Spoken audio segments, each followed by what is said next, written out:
கண்மாய் மடையை தெய்வமாக வழிபடும் கிராம மக்கள் 280 கிடாக்கள் பலியிட்டு 5000க்கும் மேற்பட்ட ஆண்கள் மட்டும் பங்கேற்ற கிடா விருந்து.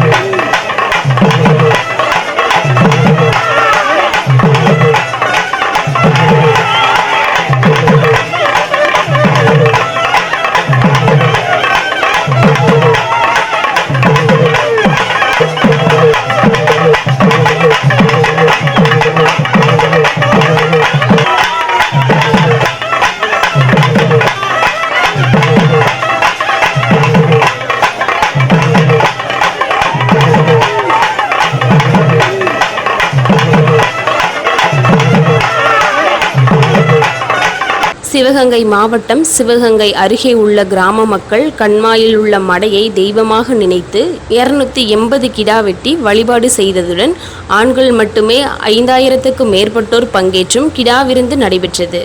சிவகங்கையை அடுத்து அமைந்துள்ளது திருமலை கிராமம். இங்குள்ள விவசாய நிலங்களுக்கு நீர் ஆதாரமாக விளங்கும் கண்மாயில் விவசாய காலங்களில் தண்ணீர் திறக்கப்படும் மடையையே இக்கிராம மக்கள் மடை கற்பண்ண சாமியாக நினைத்து வழிபாடு செய்து வருவதுடன் ஆண்டுதோறும் ஆண்கள் மட்டும் பங்கேற்று கிடா வெட்டி திருவிழாவும் கொண்டாடி வருகின்றனர். இந்நிலையில் நேற்று நள்ளிரவில் இந்த திருவிழாவானது கொண்டாடப்பட்டது. இங்கு தங்களின் விருப்பத்தினை நினைத்து வேண்டி செல்வதும் பின்னர் வேண்டுதல் நிறைவேறினால் அதற்கு கருப்பு நிற ஆடுகளை மட்டும் மடை கற்பண்ண சாமிக்கு காணிக்கையாக வழங்குவது வழக்கம். இதில் இந்த ஆண்டு கிராமத்தினர் வேண்டுதல் நிறைவேறியதின் பலனாக 280 கருப்பு நிற ஆடுகளை வழங்கிய நிலையில் அதனை பலி கொடுத்து மடை கற்பண்ண சாமிக்கு படைக்கப்பட்டு சிறப்பு பூஜைகள் நடைபெற்றது.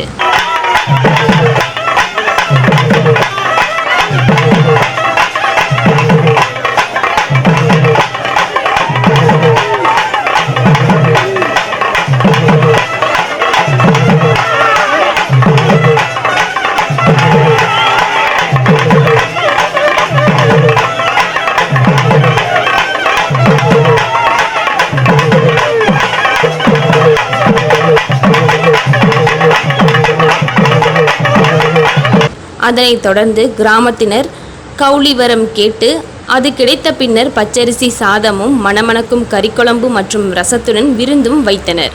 இந்த விருந்தில் அக்கிராமத்தை சேர்ந்த ஆண்கள் மட்டுமல்லாமல் சுற்றியுள்ள பல்வேறு கிராமங்களை சேர்ந்த சுமார் 7000க்கும் மேற்பட்ட ஆண்கள் பங்கேற்று கறி விருந்தினை உண்டு மகிழ்ந்தனர். விவசாய காலம் முடிந்த பின்னர் மடையையே தங்களது தெய்வமாக கருதி கிடா வெட்டி ஆண்கள் மட்டுமே பங்கேற்று விருந்து உண்ணும் இந்த திருவிழா அப்பகுதியில் பெரும் ஆச்சரியத்தை ஏற்படுத்தியுள்ளது.